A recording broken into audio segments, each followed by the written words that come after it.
좋은 아침입니다. 사랑하는 성도 여러분, 오늘도 하나님의 말씀으로 평안과 생명의 시간이 되기를 바랍니다. 오늘 말씀은 마태복음 9장 1절부터 8절까지의 말씀입니다. 예수께서 배에 오르사 건너가 본 동네에 이르시니 침상에 누운 중풍병자를 사람들이 데리고 오거늘 예수께서 그들의 믿음을 보시고 중풍병자에게 이르시되 작은 자야 안심하라 내 죄 사함을 받았느니라. 어떤 서기관들이 속으로 이르되 이 사람이 신성을 모독하도다. 예수께서 그 생각을 아시고 이르시되 너희가 어찌하여 마음에 악한 생각을 하느냐. 내 죄 사함을 받았느니라 하는 말과 일어나 걸어가라 하는 말 중에 어느 것이 쉽겠느냐. 그러나 인자가 세상에서 죄를 사하는 권능이 있는 줄을 너희로 알게 하려 하노라 하시고 중풍병자에게 말씀하시되 일어나 내 침상을 가지고 집으로 가라 하시니 그가 일어나 집으로 돌아가거늘 무리가 보고 두려워하며 이런 권능을 사람에게 주신 하나님께 영광을 돌리니라. 예수님이 배를 타시고 이제 가버나움에 도착을 하셨습니다. 가버나움에 오는 한 집에서 마태복음에는 나와 있지 않는데 마가복음에 잘 나와 있죠. 말씀을 전하기 시작하셨습니다. 근데 사람들이 하도 많이 와서 집 안과 바깥에까지 꽉 들어찼습니다. 그때 이 중풍병자를 살리고자 고침받게 하고자 그 친구들이 이 중풍병자를 들것에 싣고 예수님께 왔습니다. 근데 와서 보니까 사람이 너무 많아가지고 예수님 만나게 할 수가 없었습니다. 그래서 지붕으로 올라가서 남의 집인데도 불구하고 그 지붕을 뜯어서 그 친구를 내리 달았습니다. 그때 침상에 누운 중풍병자를 사람들이 데리고 오거늘 예수께서 그들의 믿음을 보시고, 즉 중풍병자 그 환자의 믿음이 아니라 그 중풍병자를 남의 지붕까지 뜯어가면서 예수님께 보여서 고침받게 하려고 했던 그 친구들의 믿음을 보신 것입니다. 그 믿음을 보시고 소자야 내 죄 사함 받으니라 말씀하셨습니다. 그러니까 이 친구들은 이 중풍병자로 지금 고통당하고 있는 사랑하는 자기 친구를 그냥 그대로 내버려 둘 수 없다. 예수를 만나면 다 고침받고 예수 앞에 가면 완치된다는 소문을 들어서 알고 있기 때문에 내 친구를 고침받게 해야 되겠다. 중풍병으로 꼼짝 못하니까 들것에 실어가지고 이 친구들이 데리고 온 것입니다. 그래서 많은 사람들이 있어서 들어가지 못할지언정 지붕으로 올라가서 어떻게든지 간에 예수님께 보여서 고침받게 하자. 그 많은 사람들보다 예수님만 생각한 거예요. 많은 사람들이 있지만은 아이고 우리가 여기 못 들어가겠구나.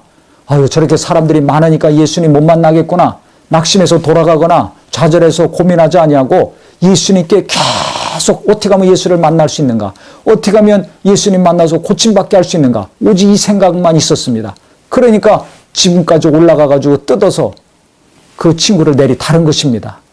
이렇게 병 고침 받거나 문제 해결 받으려고 할 때 가만히 있으면 안 됩니다. 고민만 하고 있으면 안 됩니다.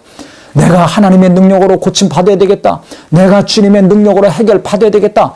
정말 하나님을 향해서 예수를 향해서 계속 기도하고 몸부림치는 간절함이 있어야 됩니다. 동시에 믿음이 있어야 됩니다. 열정만 가지면 안 되고 간절함과 함께 믿음이 있어야 됩니다. 이 친구들은 믿음이 있었어요. 예수께 가면 이 병은 낫는다는 분명한 믿음이 있었습니다. 믿음이 있고 간절함이 있었을 때 지붕을 올라가서 지붕을 뜯어 파손시키기까지 하면서 그 친구를 내리 다른 것입니다. 그러니까 그 간절함과 믿음이 있는 그 친구들의 중심을 예수님은 아신 겁니다. 그래서 그들의 믿음을 보시고 내 죄 사함 받으니라 말씀하신 겁니다. 그랬더니 그 옆에 있던 서기관들이 속으로 참남하도다 신성 모독이다는 것입니다. 죄를 사할 수 있는 권세는 하나님만이, 죄가 없는 하나님만이 가질 수 있는데 예수님 육체로 오셨기 때문에 하나님의 아들로 하나님으로 그들은 인정을 하지 않았습니다. 육체를 입고 오면 죄인입니다. 근데 죄인이 어떻게 죄 사는 권세가 있다고? 그럼 네가 하나님이라는 소리 아니냐? 그래서 신성 모독이라고 이들이 예수님을 악하게 생각한 겁니다. 그때 예수님은 그들의 마음을 아셨어요. 그래서 죄 사하는 받으라는 말과 일어나 걸어가는 말 어떤 것이 더 쉽느냐? 주님께서 말씀하신 겁니다. 그러면서 인자가 세상에서 죄를 사는 권능이 있는 줄을 너희로 알게 하려 하노라. 예수님은 우리 죄를 해결하려고 오신 분 아닙니까? 메시아로 오신 분 아닙니까? 하나님의 아들이시지 않습니까? 죄가 없는 완전하신 의인 아닙니까? 그것을 알게 하노라 말씀하시는 겁니다. 그래서 중풍병자에게 다시 말씀하셨습니다. 일어나 내 침상을 가지고 집으로 가라 했을 때 그가 벌떡 일어나서 집으로 갔습니다. 그때 수많은 사람들이 놀랬죠. 두려워하며 이런 권능을 사람에게 주신 하나님께 영광을 돌리니라. 심령이 가난하고 겸손한 자들은 하나님께 영광 돌렸습니다. 아, 이런 능력이 저분에게 있구나. 아, 저분이 이렇게 역사하시는구나.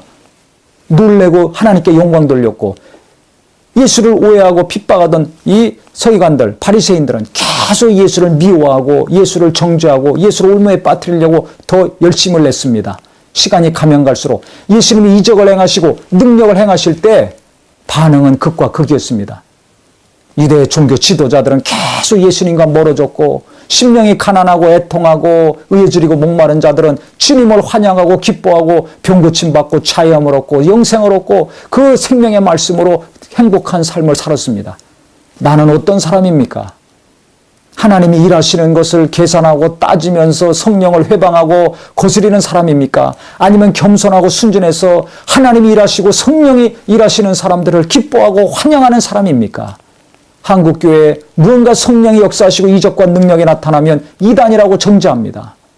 옛날에는 귀신 쫓고 병 고치면 이단이요, 방언 말하면 이단이요, 박수치고 찬송하고 큰소리로 통성기도만 해도 이단이라고 했습니다.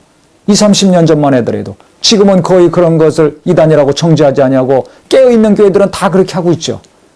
그러니까 뭔가 성령이 일하실 때, 정말 하나님이 일하실 때 함부로 정죄하고 판단하면 안 됩니다. 예수님 바로 악한 생각이라고 했어요. 4절에 예수께서 그 생각, 바리새인들의 생각을 아시고 이르시되 너희가 어찌하여 마음에 악한 생각을 하느냐. 서기관들은 속으로 이르되 이 사람이 신성을 모독하도다 참남하도다 했지만 그것을 예수님 그들의 속을 아시고 악하다고 하신 것입니다. 하나님은 우리 마음을 아십니다. 내 생각을 아십니다. 성령이 역사하시는 사람, 하나님이 쓰시는 사람 함부로 판단하고 정죄하면 안 됩니다. 환영하고 기뻐하고 같이 하나님께 영광 돌리는 성도요, 교회가 되기를 예수 이름으로 축원합니다. 중요한 것은 하나님은, 예수님은 믿음 있는 자를 통해서 일하신다는 것입니다. 친구들의 믿음을 보시고 중풍병자를 고치신 것처럼 주님이 명령하셨을 때 그 병이 즉시 떠나가고 벌떡 일어나서 들 것을 들고 집으로 간 이적이 나타난 것처럼 나는 어떤 믿음으로 살아야 될 것인가? 정말 예수님께 나가면 고침받는다. 내가 예수님께 나가면 그분의 능력이 나를 고치신다. 내 아들을 고치시고 내 남편을 고치시고 내 부모도 고치시고 내 함께 일하는 성도들도 해결받을 수 있다. 이 믿음을 가지고 병의 문제든지 사업의 문제든지 자녀 문제든지 경제적인 문제든지 영적인 문제든지 주저앉아서 답답하게 살지 마시고 기도하고 하나님을 향해서 예수 이름 부르면서 간절히 믿음을 가지고 나가기를 바랍니다. 간절함과 믿음이 놀라운 이적을 일으키시는 겁니다. 가만히 있으면 이 사람 고침받지 못합니다. 친구들이 데리고 왔다가 사람 많구나, 아이고 우리가 주님 만나기 어렵구나 했으면 고침받지 못합니다. 주님 만나야 되겠다는 간절함과 예수님 만나면 고침받을 수 있다는 믿음, 이 두 가지가 놀라운 역사를 일으킨 겁니다. 우리 모두도 오늘 본문을 통해서 하나님을 향해서 주님을 향해서 간절한 마음으로 기도하고 또 분명한 믿음으로 나감으로 말미암아 놀라운 이적과 기도 응답이 충만히 이루어지는 복된 삶이 되시기를 예수 이름으로 축원합니다.